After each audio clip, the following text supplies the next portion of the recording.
in and out of church, people has judged you. People have mocked you. People have made fun of you. Through your life and your family, maybe your mom or your dad cursed you the day that you were born. Maybe they said you can just, this was planned, but you were a mistake. Somehow that stuck with you. And you feel like you're suck at best, like you're suck at grade. And you're not quality grade. Even if you were put out, you were called Ishmael. That means God hears. God hears you. God hears your prayer. God hears your cry. And when you leave this building this morning, I'm telling you, you're going to know who you are. You're not going to be suck at best anymore. You're not going to be pushed aside anymore. You're not going to feel like inadequate, like you can't make it, like you can't stand up, like you can't deal with it because of what people have spoken to you in your past. You might be an Ishmael. That might just be your name. But your name means more than what other people says that it means. You're not cursed. Amen. I said you're not cursed. Amen. And God hears your cry. Amen. And all the stuff that you've been through, even through your early age of growing up, even when you were a child, some things were took from you. Some things happened in your life that made you suck at best. Some stuff took place in your life that made you feel like you wasn't just up to par to everybody else's standards. So now you come into the Christian arena, and now they really got all kinds of do's and don'ts, and you don't know what to say, you don't know what to do, you can't please the people around you, you try to please them, you try to get that stuff out of you. You can't explain to people the way that you feel on the inside. If you could explain to people the way that you feel on the inside, if you would start right on this wall in 1 inch spaces, you could probably fill the whole wall with really how you feel on the inside. But you open up your mouth, you start explaining yourself how you feel, you'll get to a point, and then you'll shut down, you won't say anything.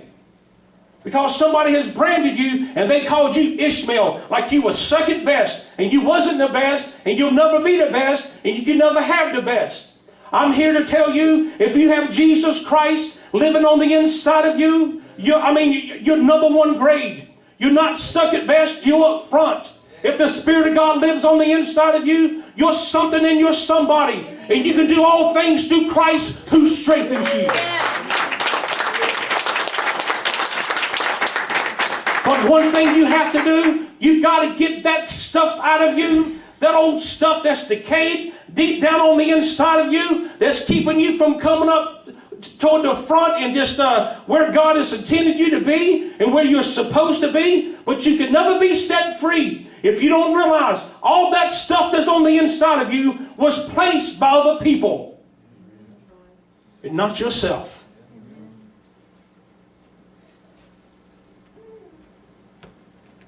But that stuff's got to come out. All that garbage has got to come out. Who told you that you were nobody? Who told you that you were a mistake?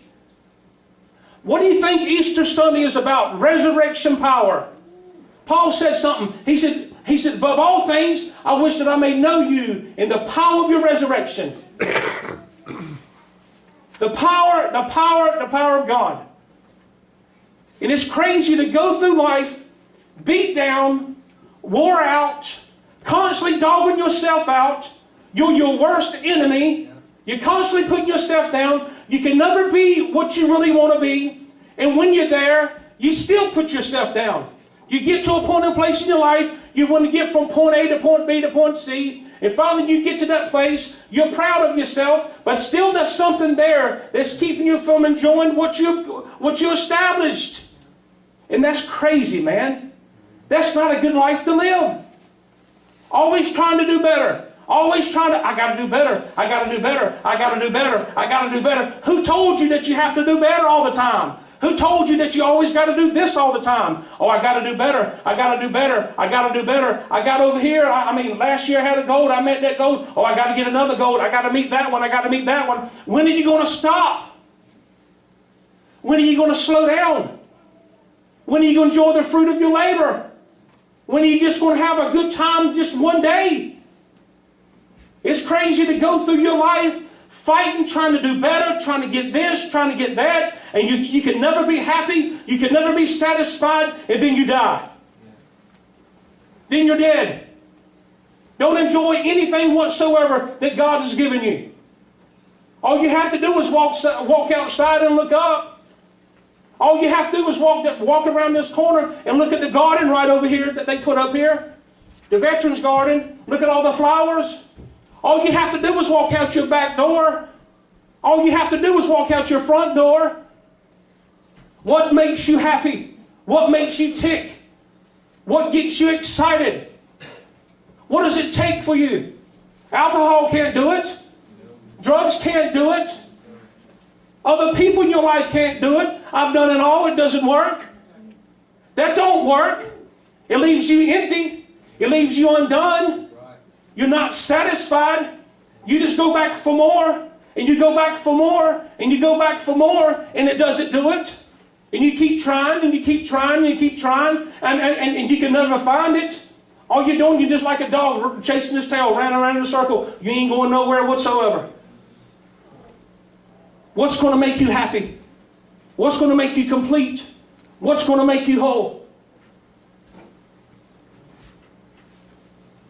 I've tried everything in this world that a man could possibly try to be happy.